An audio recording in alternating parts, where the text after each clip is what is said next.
KAP Suganda ini. Apa aja sih partner utamanya dari KAP ini? Oke, yang pertama itu ada Dr. Andes Suganda Nasuhi, CPA, itu partner utama kita. Kemudian ada rekan partner kita di Bapak Jailani. Udah sih sementara untuk tahun ini 2 partner.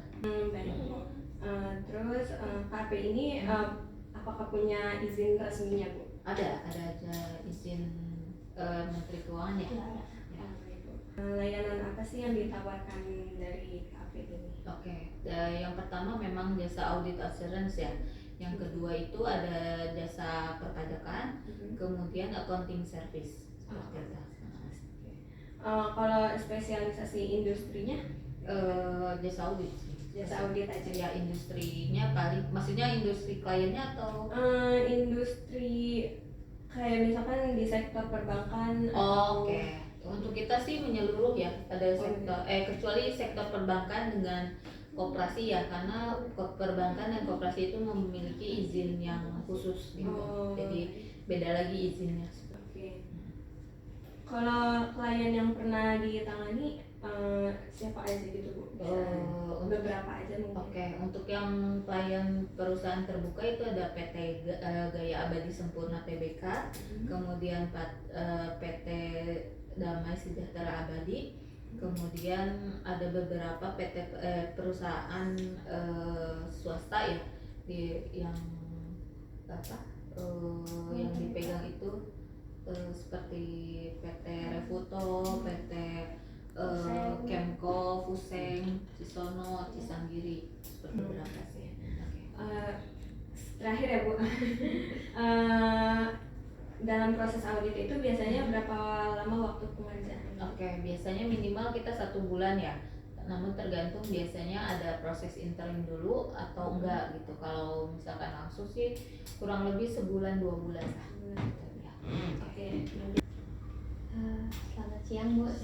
Saya Reniati Tamuina mau menjelaskan sejarah singkat tentang profil KAP Suganda Nasuhi dan rekan ini, mulai dari sejarah berdiri, skala operasional, hingga posisi KAP ini di pasar jasa audit saat ini. Oke. Untuk berdirinya KAP Suganda Nasuhi ini berdiri pada tahun 2004, kemudian sampai dengan sekarang. Posisi untuk di operasional keuangan ini yang memang belum termasuk kantor akuntan yang besar. Mungkin skalanya paling setahun juga nggak terlalu banyak kecil, 40-an lah ya, 40 perusahaan yang kita audit dalam setahunnya. Cukup lumayan sih untuk skala kantor akuntan publik yang belum Big Four seperti itu sih gitu. Kemudian nilai inti dan budaya kerja apa yang menjadi pegangan utama di KAP ini, dan bagaimana nilai tersebut diterapkan dalam aktivitas kerja sehari-hari. Kantor akuntan publik ini menjunjung tinggi beberapa nilai inti ya, sebagai berikut: integritas dan independensi itu harus sih.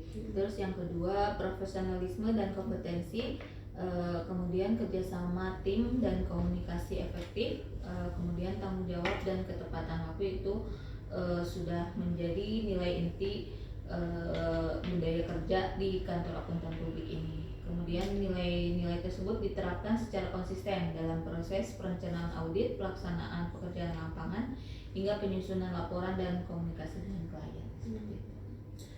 Kemudian terakhir, apakah KAP ini memiliki fokus atau spesialis tertentu baik dari sisi industri klien maupun jenis jasa profesional yang menjadi keunggulan kompetitif dibandingkan KAP lain? Oke. Untuk keunggulan kompetitif kita sih biasanya yang pertama memang audit dan asuransi ya. Yang kedua ada juga di perpajakan, kemudian accounting service, dan terakhir konsultasi manajemen dan keuangan. Gitu. Bu, secara umum gimana sih tahapan pelaksanaan audit di KAP dari tahap perencanaan sampai pelaporannya? Tahap audit di sini ya, dari perencanaan biasanya sih simpelnya ya, kita perencanaan bersama tim. Kita meeting pertama dulu nih sama klien. Sebelumnya sudah ada proposal dan surat perikatan tentunya ya, untuk melihat bisnis klien itu seperti apa gitu, supaya nanti kita bisa mengintegrasi risiko-risiko audit yang ada di klien tersebut seperti itu. Untuk tahapan ininya sih pertamanya ya kick off meeting, terus permintaan data, kemudian setelah itu ada coaching juga untuk menjalankan prosedur auditnya, coaching, konfirmasi, lalu ada melihat tingkatan resiko ya, jadi melihat resiko auditnya seperti apa di perusahaan tersebut, seperti itu sih gambaran secara umumnya. Berarti dari minta data klien untuk analisis risikonya terlebih dahulu ya Bu? Betul ya, seperti itu. Oke, bagaimana KAP mengintegrasikan standar audit yang berlaku dengan praktik audit di lapangan ya Bu, supaya hasilnya tuh tetap berkualitas, tetap sesuai dengan regulasi yang ada? Oke, untuk standar audit ya, biasanya kan memang kalau untuk auditor kan memang sudah ada standar audit yang berlaku ya, menurut IAPI dan PSAK juga yang berlaku kan. Maka kantor akuntan publik di sini juga berusaha semaksimal mungkin sesuai standar audit yang ada dan PSAK yang berlaku. Berarti untuk regulasinya juga pasti udah sesuai yang terbaru Ya, gitu ya? betul. Pasti Karena kita update. setiap berapa tahun gitu ya? Biasanya suka ada pembaruan kan dari IAPI, memang kita selalu menerapkan yang terbaru seperti itu sih. Baik. Menghadapi itu sebagai auditor, sama gimana kiat-kiat mengelola tantangan tersebut? Oke, dalam hal ini sih paling kita tantangannya ada beberapa perusahaan yang memang tidak mau, atau bukan tidak mau ya ininya, kurang mau untuk mengikuti sesuai standar audit biasanya kayak gitu. Kadang kan mungkin di sananya juga di perusahaan tersebut memang sudah ada perencanaan beberapa gitu ya, beberapa program atau perencanaan yang tidak bisa diganggu gugat gitu. Maksudnya hasil dari proses audit tersebut kan kadang merubah bukan kebijakan sih, merubah angka ya, merubah angka pastinya akan berpengaruh ke laporan keuangannya gitu. Pasti di situ sih biasanya yang terdapat tantangan kita sebagai auditor gitu. Cuman dipastikan lagi kita harus sesuai standar audit dan PSAK yang berlaku. Kalau kiat-kiatnya di sini saya izin tanya mengenai teknologi yang dipakai di KAP ini ya Bu. Pertanyaan yang pertama itu sejauh mana sih KAP itu mengadopsi teknologi seperti audit berbasis data atau tools digital dalam mendukung proses audit? Oke, untuk yang pengadopsian teknologi ya, kalau untuk di kantor akuntan publik ini kan kebetulan masih menggunakan sistem atlas ya, bukan sistem sih, kayak template atlas untuk kertas kerjanya gitu, kertas kerja elektroniknya. Kebetulan memang belum berbasis sistem yang seperti software gitu ya, karena dalam pengaplikasian atlas pun masih banyak perubahan kebijakan sih ya, jadi belum seluruhnya kita mengaplikasikan sistem atlas tersebut seperti itu sih kalau di kantor akuntan. Saya lanjut ke pertanyaan kedua ya Bu. Kalau penerapan sistem pengendalian mutu audit di KP ini kan untuk memastikan kepatuhan terhadap standar profesional atau SOP-nya itu bagaimana? Untuk pengaplikasiannya memang kita punya standar pengendalian mutu tersendiri ya, karena di setiap kantor akuntan publik harus mempunyai SPM yang sesuai gitu, yang berlaku. Nah untuk itu penerapannya ya kami memaksimalkan dalam proses audit juga gitu, jadi harus sesuai dengan SPM yang berlaku di kantor sini seperti itu. Selanjutnya itu selain pengendalian mutu internal, bagaimana KP mempersiapkan diri untuk memenuhi pengawasan eksternal seperti dari IAPI atau regulator terkait. Oke.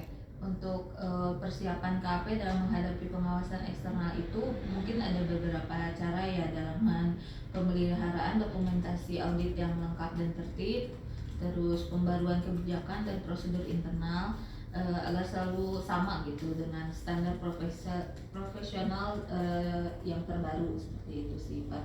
Terus kemudian ada partisipasi dalam program review mutu yang diselenggarakan IAPI kan sebagai bentuk evaluasi independen terhadap kualitas penugasan audit. Bu, saya Rifki Rinaldi mau nanya tentang manajemen risiko dan etika profesi. Yang pertama, gimana sih proses identifikasi dan penilaian risiko audit dilakukan dalam suatu penugasan, khususnya terkait risiko bawaan dan risiko pengadilan? Yang satu dulu ya, proses identifikasi dan penilaian risiko audit itu kan biasanya kalau proses penilaian risiko itu ada dua, biasanya risiko bawaan dan risiko pengendalian. Itu nanti hasil penilaian risiko bawaan dan risiko pengendalian tersebut digunakan untuk menentukan risiko salah saji material dan menjadi dasar dalam penentuan sifat, waktu, dan luas prosedur audit yang akan dilakukan. Yang kedua, dalam kondisi adanya tekanan atau potensi konflik kepentingan dari klien, bagaimana KAP menjaga independensi dan objektivitas auditor? Untuk kebijakan independensi yang tegas itu harus diterapkan ya. Jadi KAP melarang ada hubungan spesial dalam pekerjaan ini gitu. Seperti mungkin ada hubungan yang terlalu dekat dengan klien ya, itu harap dijaga gitu, seperti itu. Yang ketiga, apa langkah yang dilakukan KAP untuk memastikan seluruh personel tetap mematuhi kode etik profesi akuntan publik? Untuk langkah kita sih biasanya ya untuk supaya auditor kita tetap patuh terhadap kode etik profesi akuntan publik, biasanya adakan sanksi yang memang membuat bagi pelaku yang ini melanggar gitu terkena sanksi yang berat gitu, seperti itu. Terus pengawasan serta review berjenjang, kemudian sosialisasi lah agar kode etik profesi akuntan publik itu dipatuhi, seperti itu sih. Ya, aku langsung ke pertanyaan saya aja ya Bu. Bagaimana struktur jenjang karir auditor di KAP ini dan profesi apa yang dianggap paling penting di setiap tahap karirnya? Pertama-tama di KAP ini kan yang paling bawah itu ada junior auditor, kemudian di atasnya ada senior auditor, biasanya merangkap dengan ketua tim. Nah, di atasnya ketua tim itu ada supervisor, kemudian ada manajer, dan paling atas itu partner, seperti itu. Untuk yang selanjutnya Pak? Kompetensi apa yang dianggap paling penting di setiap tahap karir? Kompetensi itu ya ini aja sih, pemahaman mengenai auditnya, lalu akuntansinya, seperti itu sih. Selanjutnya Bu, apakah KAP memiliki program pelatihan coaching atau mentoring bagi staf untuk meningkatkan kompetensi profesional secara berkelanjutan? Biasanya setiap tahunnya di kantor akuntan publik ini memang diadakan seperti pelatihan ya. Mentoring sih lebih jatuhnya ke setiap bulan juga ya, karena untuk di setiap pekerjaannya harus ada evaluasi dari setiap timnya, seperti itu sih. Berarti setiap bulan ya evaluasi? Betul, kalau evaluasi memang setiap bulan karena perusahaan juga berbeda-beda kan dalam bidang usaha yang berbeda gitu. Jadi harus ada evaluasi tertentu gitu dalam setiap tim. Selanjutnya, bagaimana KAP mengolah beban kerja dan tekanan deadline agar kinerja tim tetap optimal dan kesejahteraan staf tetap terjaga? Kalau beban kerja dan deadline itu memang udah makanan sehari-hari ya. Untuk auditor pasti beban kerjanya lebih tinggi dibandingkan pegawai karyawan swasta lainnya ya. Kalau untuk deadline ya memang kita bekerja sesuai deadline. Cuman kan dalam setahun itu nggak setiap bulan ya untuk deadline-nya, karena kan kita ada low season dan high season. Mungkin kalau untuk deadline hanya di high season saja, seperti Januari sampai dengan Juni lah. Itu karena itu ada pelaporan audit untuk TBK dan OJK. Yang ketua tim itu ada supervisor, kemudian ada manajer, dan paling atas itu partner, seperti itu. Menurut Ibu, tren apa yang selalu mempengaruhi perkembangan profesi audit saat ini? Oke, yang pertama sih yang mempengaruhi tren profesi audit itu yaitu digitalisasi ya, dan pemanfaatan data analis, kemudian meningkatnya kompleksitas bisnis dan regulasi, terus fokus pada kualitas dan akuntabilitas audit, kemudian perluasan peran auditor sih. Tren tersebut untuk terus meningkatkan kompetensi dan beradaptasi dengan perubahan lingkungan bisnis. Seperti itu. Nah, kedua, bagaimana KAP melihat dampak teknologi dan otomatisasi terhadap masa depan profesi auditor, baik dari sisi tantangan maupun peluang? KAP memandang teknologi dan otomatisasi sebagai tantangan sekaligus peluang nih. Nah, dari sisi tantangannya, auditor dituntut untuk menguasai teknologi baru seperti software audit, sistem audit juga ya. Yang kedua, dari sisi peluangnya, teknologi memungkinkan auditor untuk lebih fokus pada analisis, pertimbangan profesional, dan penilaian risiko yang bersifat kompleks. Gitu. Saran apa yang Ibu sampaikan kepada mahasiswa akuntansi yang berminat berkarir di dunia audit publik? Oke, sarannya siap bertempur. Ya, yang pertama bangun dasar yang kuat aja sih, accounting sama auditnya ya. Kemudian kemampuan mengembangkan teknologi dan analis data, terus mau belajar juga, terus kemudian jaga integritas dan profesionalisme sejak dini. Terima kasih Bu. Oke, sama-sama. Sekian dari kelompok kami, kelompok 3 telah selesai mewawancarai KP Suganda, Agnesuri dan rekan. Terima kasih. Terima kasih.